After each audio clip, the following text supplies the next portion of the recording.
Hello and welcome to the Digital Academy. I don't know if I can do that start. That's maybe too much of a rip off of Ali G. Okay. So this one is a little bit of me being a little bit of a nerd.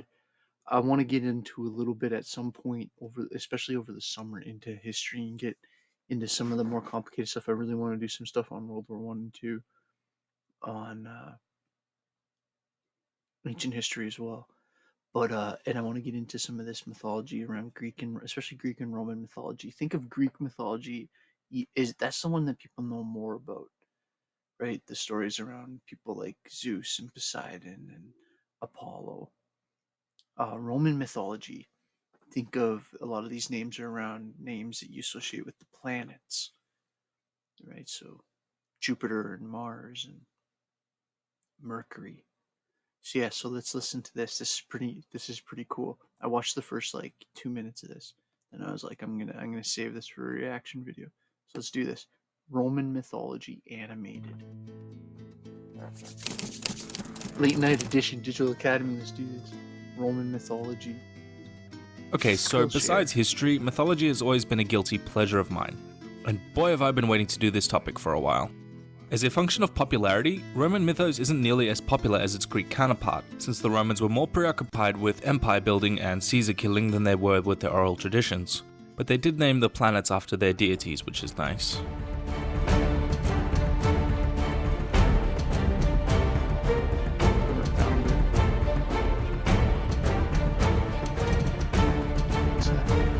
Oh, this channel must do World War II stuff too.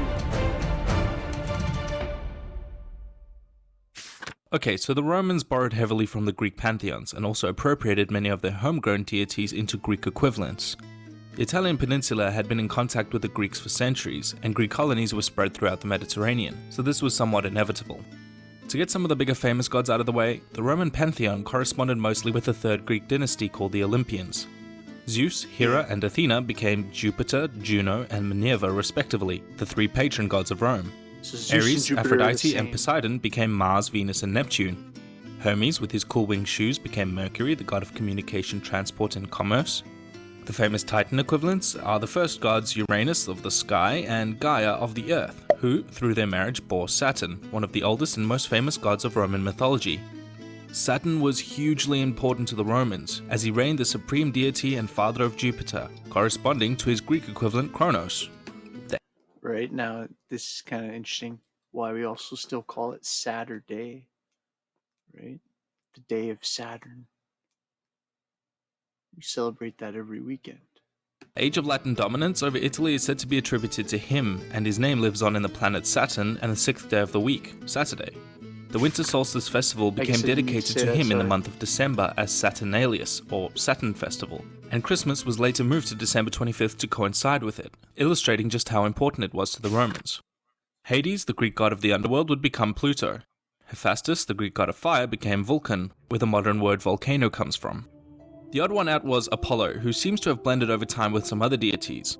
Classic Roman mythology places him with Greek Apollo, the son of Jupiter, but Apollo was also worshipped for many other things, and it's hard to pin down. He is portrayed as the patron god of Troy, which would later make him very important to the Romans. The Trojans worshipped him as the sun god, which seems to correspond with the Italian Etruscan god Sol, but also at various times been associated with Helios, who is not an Olympian but a titan like Saturn, who is famous for drawing the sun across the sky in his chariot. All these inconsistencies were... Okay, so the Titans are like one family generation above the Olympians. You can kind of think about it like that.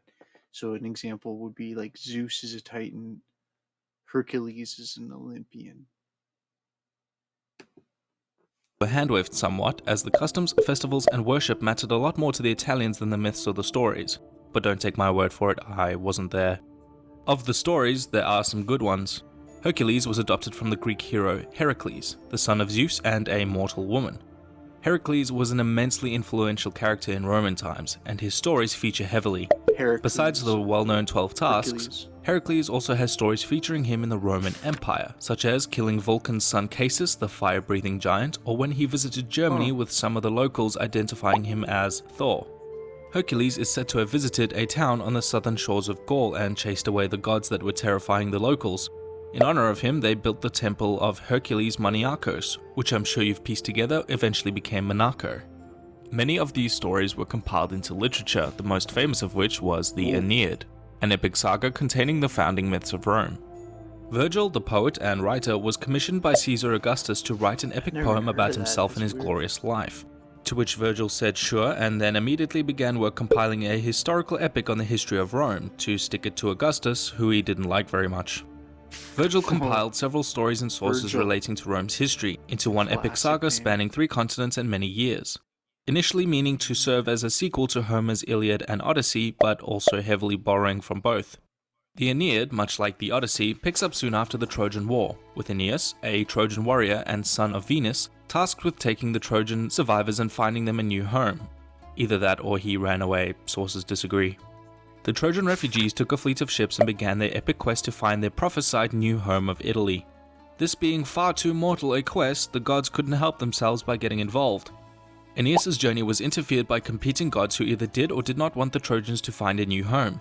Juno, Jupiter's wife, or niece depending who you ask, was particularly ruthless in her attempt to stop Aeneas from getting to Italy, since it was foretold that his descendants would one day destroy and conquer Carthage, her all-time favorite city. Neptune, the god of the sea, helped the Trojan fleet by halting a storm sent by Juno, but not before it had blown them all the way to Libya. With some more divine intervention, eventually Aeneas made it to Carthage, where he stayed for 6 years, married the queen of Carthage, Dido, and generally became content, before a strongly worded suggestion from Jupiter via Mercury, who told Aeneas to get off his butt and start sailing again. The Trojans would quietly sneak off one night, and Aeneas would abandon his wife, angering her so much that she cursed Aeneas and vowed that Carthage will always be an enemy to his descendants. This is what those in the writer's business call. So if you ever go to take, like, say for example, a class in classic Greek, you'll spend tons of time learning about the Punic Wars, which were the wars between like Athens and Greece, that area, and I think the Romans too, against Carthage, which is kind of like northeastern Africa. Foreshadowing. After a brief stop in Sicily, Aeneas finally arrives on the shore of Italy, and after a visit Carthage was a massive kingdom. I should almost, at some point I'll do a video, I'll try to find a cool one just on Carthage. Do some of the ancient African kingdoms like Carthage and Kush, and well, obviously I'm going to spend lots of time on Egypt as a starter. Obviously Egypt. Yeah, Carthage, another super fascinating place.